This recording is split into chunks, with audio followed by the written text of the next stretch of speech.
All right. What up?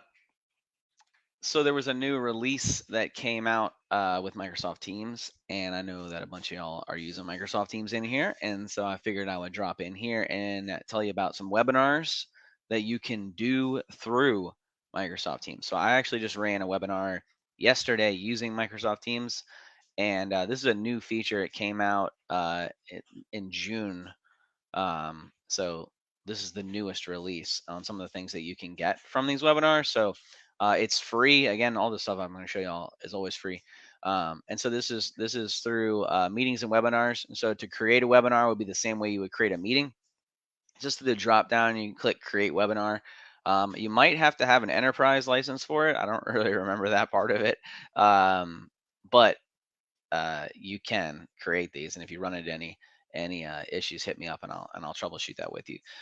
So after you run the webinar, it'll give you this little printout of your information. And so if you're an organizer of the webinar, you'll be able to take a look at this, and I'll blow this up for you. So within this, I don't know if you can see that very well, but this is the name and email of the participant. This is the time, the duration of in which they watched.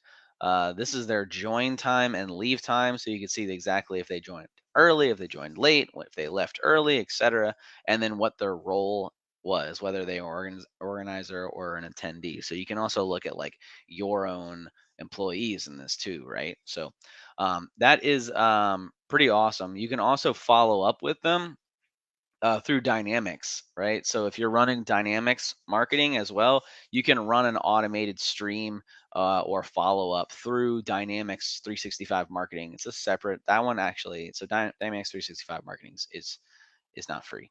That's definitely not free, but it is a new feature out of Microsoft Teams that you can run now, which is pretty cool. You can lower all hands now. Um, so, like if you're doing a presentation and a bunch of people raise their hand and you want to move on to the slide, you can lower all those hands. And whereas prior to they had to lower their hands themselves, or you had to do it individually. So now you can lower all hands at the same time. Pretty cool. Um, you can also spotlight in a meeting. So this is how you spotlight, right? So it's literally just it's literally just clicking on those three dots and then choosing spotlight, and it will basically bring somebody up on stage with you. Before you could only spotlight one person, but now you can choose multiple people so that you can spotlight two people or spotlight an additional person with you. If somebody has a question or something like that, then you can bring them up. This is for meetings and webinars. So if you're hosting a regular meeting, like an all hands meeting or something like that, you can bring somebody up with you. Or if you're doing a webinar, you can bring an organizer or a presenter up with you. Attendees in a webinar by default have their camera and their mics muted. So they wouldn't, you can't just like Zoom bomb, so to speak, somebody, right? Um, so it looks like you can spotlight up to 7 people, which is much better than the one that was prior to.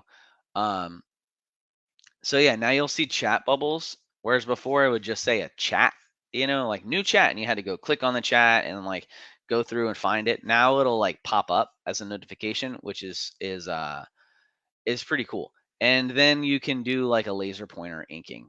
I think that's like one of the cooler things, right? So when you're doing a presentation, you can use a laser pointer, or you can use an inking type of functionality to better give these online presentations. There was a few other things like the updated gallery for mobile view is kind of cool.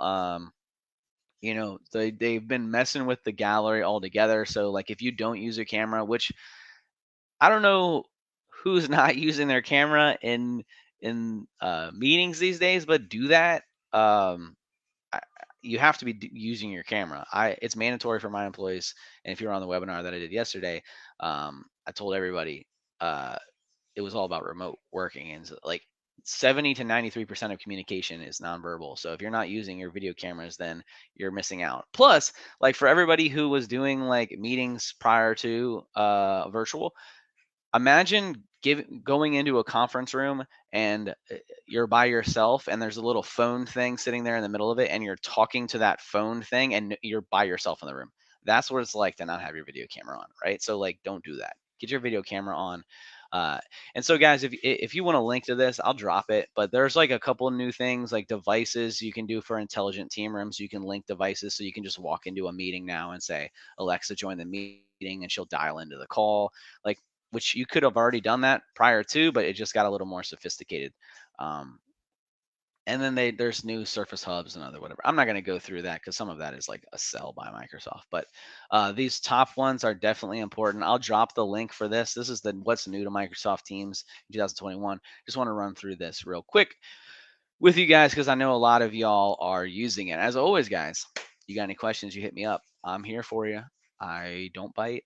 And really, the only thing I know about is Microsoft for remote learning. So that's really all I got, guys. So hopefully you got a little bit out of this. Like I said, I'm going to drop the link to the update so you can dive in a little more into this, or you just hit me up on the DM and I'll run you through. I'll show you exactly how I ran the webinar yesterday. I'll give you some lesson learned out of it. We actually have a retrospective about that today. So I'll give you a full list of lessons learned if you want them. All right. Well, that's all I got. Until next time, guys.